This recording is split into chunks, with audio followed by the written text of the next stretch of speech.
nosso comentarista de política nacional, Paulo Vanuc, já está conosco. Boa noite, Paulo. Boa noite, Ribeiro. Prazer te receber aqui, viu? Aqui com você, com nossos espectadores. Nós gostaríamos muito que você analisasse também o julgamento do Mensalão e que nos respondesse. O Supremo também erra?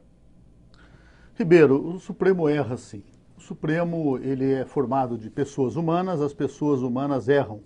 Eu vou contar alguns casos importantes. São pessoas humanas, pessoas que têm opinião política, têm preferências partidárias, apoiam governos e se opõem a governos.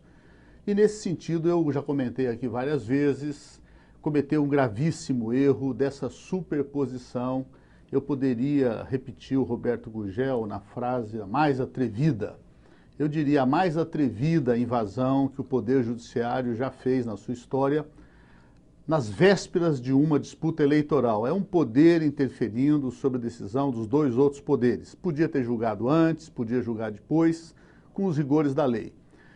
No caso concreto, a condenação dos dois presidentes do PT, Genuíno e Dirceu, pessoas cuja vida inteira foi de luta contra a ditadura, construção do PT e preparação das condições de vitória de Lula para a presidência da República, apoio fundamental a que tivesse o melhor governo da história do Brasil, mudando o Brasil profundamente. Pela primeira vez, os pobres, a classe trabalhadora, tiveram vez e voz.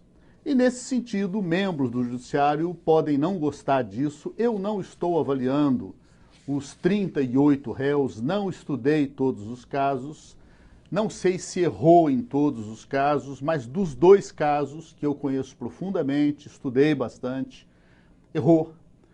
Errou sim pela falta de provas e tanto reconhece a falta de provas que falam em conjunto probatório e importaram uma teoria jurídica germânica chamada domínio dos fatos. Uma das ministras disse que na ausência de provas é preciso flexibilizar o conceito de prova. E o caso de Genuíno, por ter assinado documentos que o tesoureiro trouxe. Todo mundo no Brasil sabe que numa grande empresa, numa prefeitura, o presidente da República assina documentos que os seus assessores trazem em pilhas, não haveria a menor condição de ler.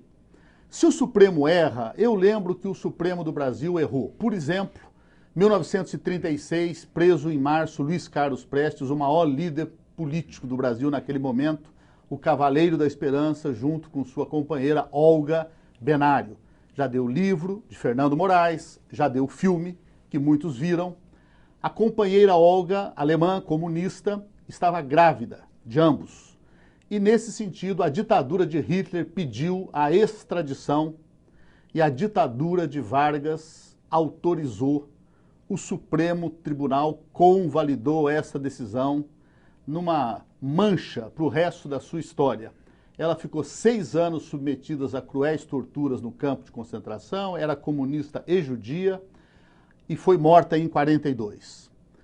Mais de 10 anos depois, 47, o Superior Tribunal Eleitoral decreta a cassação do registro do Partido Comunista aqui no Brasil, que tinha acabado de receber no pós-guerra 15% dos votos. Há um recurso ao Supremo contra essa decisão e o Supremo convalida a decisão. 1º de abril de 64, um golpe de Estado viola a Constituição brasileira e depõe o presidente eleito João Goulart. O Supremo convalida a ditadura e convive apoiando a ditadura o tempo todo, com a honrosa exceção do pós-ato 5, em que 3 dos seus ministros, Vitor Nunes Leal, Evandro Lins e Silva e Hermes Lima, se rebelaram e foram cassados em janeiro de 69. 2 outros ministros se demitiram em solidariedade a ele. Os demais 11 continuaram abençoando o regime militar. Final de abril de 2010, julgando uma interpretação da lei de anistia solicitada pela OAB, no sentido de que a lei de anistia de 79 não protege torturadores, o Supremo decidiu, com a honrosa exceção dos votos de Lewandowski e do atual presidente Aires Brito, decidiu que os torturadores não podem ser punidos. Lembro também que na filosofia da história, sabemos que a verdade não é filha da autoridade, ela é filha do tempo. Tiradentes foi bandido durante 100 anos. Hoje é o maior herói da história do Brasil. Começa a acontecer o mesmo com Marighella, muitos anos tratado como terrorista, hoje reconhecido em filme, livros, como alguém que lutou contra a ditadura no Brasil. É muito provável que em pouco tempo, com a persistência de Genuíno, de Zé Dirceu, a denúncia do erro do julgamento sem provas, essa decisão venha a ser revertida de alguma forma. De qualquer modo, é preciso insistir no caminho da democracia, no caminho de respeitar as instituições, nos insubordinando contra elas, criticando, mostrando, exigindo as provas, e nesse caminho da democracia eu tenho a firme convicção de que mais dia, menos dia, o Supremo saberá reconhecer esse erro e corrigir.